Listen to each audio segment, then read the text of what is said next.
saudara-saudari Kristen yang terkasih dalam Tuhan. Selamat datang di podcast Masola 2. Nah, kebetulan saya di sini bersama beberapa teman kelas saya. Ada Widya, Amel, Jessica, Mariani, Ayu. Nah, pada podcast kali ini kami akan membahas atau menggali lebih dalam apa yang dimaksud kucinta keluarga Tuhan. Nah, teman-teman ada nggak sih yang mau duluan menjawab apa yang dimaksud keluarga Tuhan? Jadi, menurut saya pribadi, aku cinta keluarga Tuhan.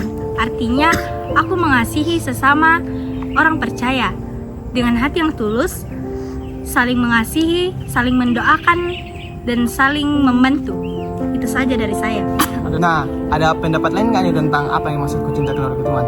Nah, menurut aku sendiri itu kasih kepada sesama orang percaya, semua orang yang percaya kepada Yesus Kristus, termasuk saudara-saudari rohani. Nah, kalau dari Widya bagaimana nih? Jadi menurut saya itu yang dimaksud dengan cinta keluarga Tuhan itu adalah kasih yang mendalam dan penuh pengabdian kepada Tuhan dan keluarganya. Kalau dari Amel?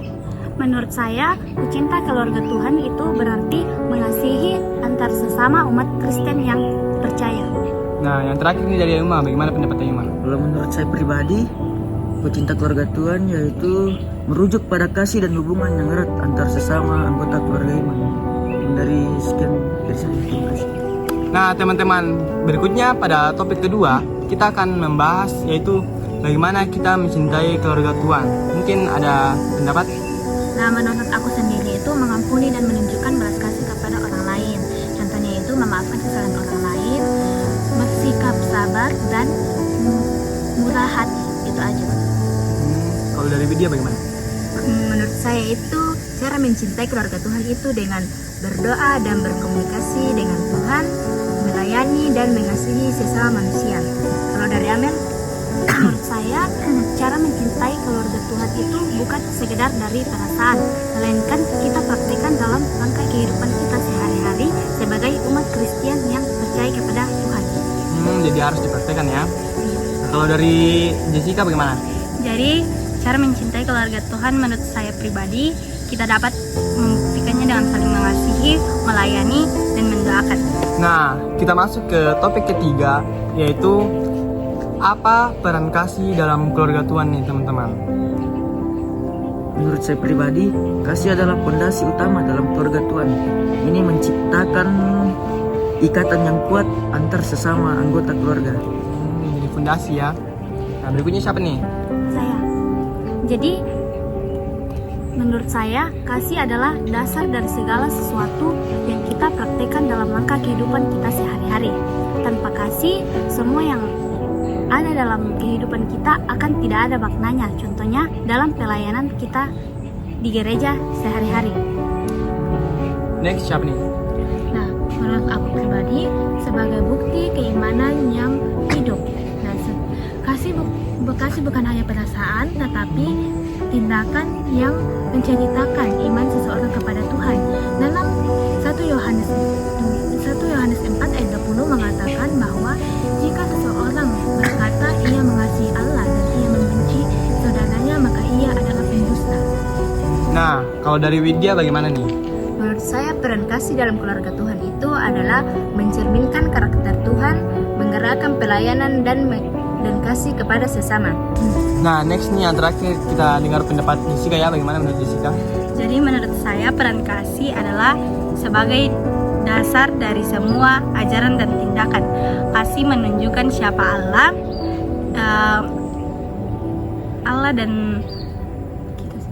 dan kita sesama manusia. Jadi semua peran kasih ya dalam keluarga Tuhan ya. Ya. Nah, teman-teman, pada topik ketiga tadi yaitu apa peran kasih dalam keluarga Tuhan. Selanjutnya kita masuk ke topik keempat, yaitu bagaimana kita menunjukkan kasih terhadap sesama. Nah, menurut aku pribadi itu menjadi pendengar yang baik dan meluangkan waktu untuk mendengarkan keluh kesah satu sama lain. Itu aja sih. Next siapa? Menurut saya cara menunjukkan kasih kepada sesama itu dengan cara mendengar dan memahami mereka, membantu satu sama lain dan mendoakan mereka. Next. Lalu jadi menurut saya itu kita bisa menjadi kasih kepada sesama dengan cara bersikap ramah, menolong yang membutuhkan, dan melayani bagi sesama. Next dari Amel. Jadi menurut saya cara kita mewujudkan kasih kepada sesama itu contohnya dalam kehidupan kita sehari-hari. Bagaimana kita mengasihi Tuhan Yesus, mestinya juga kita mengasihi kepada sesama. Seperti yang terdapat dalam kitab Matius 33 ayat 22. Kasihilah Tuhan Allahmu dengan segenap hatimu dan dengan segenap jiwamu dan dengan segenap akal budimu. Jadi bukan hanya sekedar tahu jawabannya ya teman-teman, tapi harus diterapkan dalam kehidupan sehari-hari ya. Next kita masuk ke topik kelima, yaitu apa saja sih syarat-syarat untuk menjadi keluarga Tuhan? Ya, jadi syarat-syarat menjadi keluarga Tuhan itu percaya kepada Tuhan dan hidup dalam kasih. Next siapa nih? Saya. Syarat-syarat menjadi keluarga Tuhan, yang pertama kita harus percaya kepada Tuhan, yang kedua lahir baru secara rohani, yang ketiga taat pada firman-Nya, dan yang terakhir adalah kita harus saling mengasihi. Next nih kalau dari Mary bagaimana? Nah, menurut aku pribadi, lahir baru dalam secara rohani. Nah, dalam Yohanes 3 ayat 3 mengatakan bahwa seseorang harus mengalami perubahan hidup dan hati. Nah, melalui karya Roh Kudus. Nah, jadi intinya di sini kita harus percaya dan mengikhlaskan hati kita dengan sungguh-sungguh ya teman-teman. Bagaimana teman-teman? Iya, betul banget. Iya Setuju. betul. Nah, lanjut kita masuk ke topik ke-6, yaitu apakah ada tanda bahwa kita benar-benar berada di dalam lingkup keluarga Tuhan? Ya, tandanya kita hidup dalam kasih, taat pada firman Tuhan, hidup dipimpin oleh Roh Kudus, dan saling mengasihi seperti Kristus mengasihi kita. Nah, selanjutnya siapa nih? Menurut saya, bukti bahwa kita benar-benar berada dalam lingkup keluarga Tuhan itu adalah kasih kita kepada Tuhan dan sesama, serta perubahan yang positif di dalam kehidupan kita. Nah, menurut aku ada. Nah, iman yang teguh di dalam Yesus Kristus. Orang yang percaya dalam keluarga Tuhan mempunyai percaya bahwa Yesus adalah Tuhan dan Juru Selamat yang hidup. Dari Amel? Ya, ada. Karena kita hadir sampai saat ini itu karena adanya pertolongan dari Tuhan. Nah, kalau dari Ayuma bagaimana? Bukti bahwa seseorang berada dalam lingkup keluarga dapat dilihat dari sikap dan perilakunya, seperti mengasihi sesama baik. Jadi itu mungkin adalah semua tanda atau bukti bahwa kita benar-benar dalam keluarga Tuhan ya teman-teman. Nah teman-teman, kali ini kita akan berada di topik terakhir, yaitu topik ke-7 tentang apa makna keluarga Tuhan. Nah kita mulai dari Widya ya.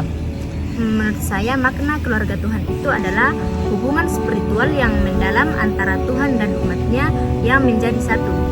Nah next. Jadi menurut saya makna keluarga Tuhan itu adalah perkumpulan orang-orang percaya yang dipersatukan oleh Yesus Kristus.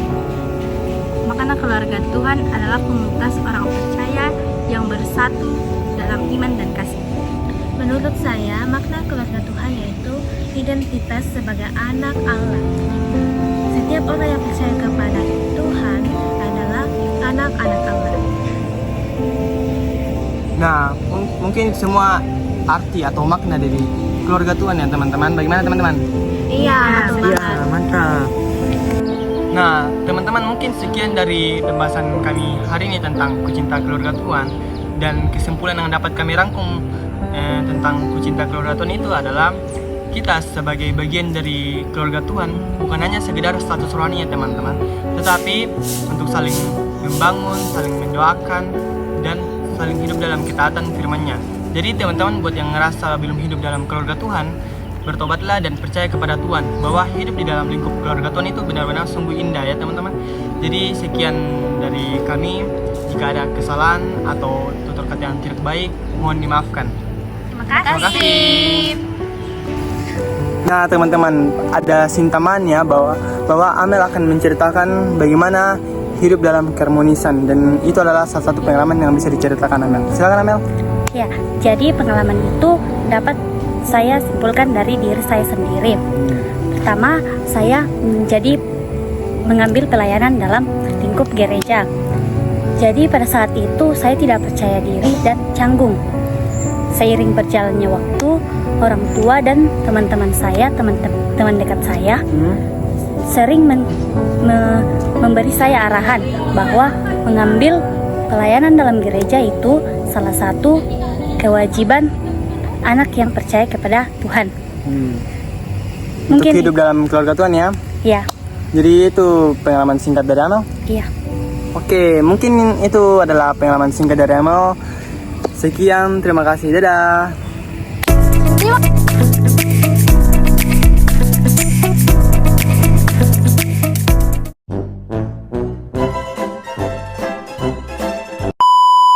Oke, cut kan? Karena kasih Belum pi. Ada jawabannya emang ingat kita Lebih tahu. Gimana nih? menurut Oke, Kevin. Banget. Itu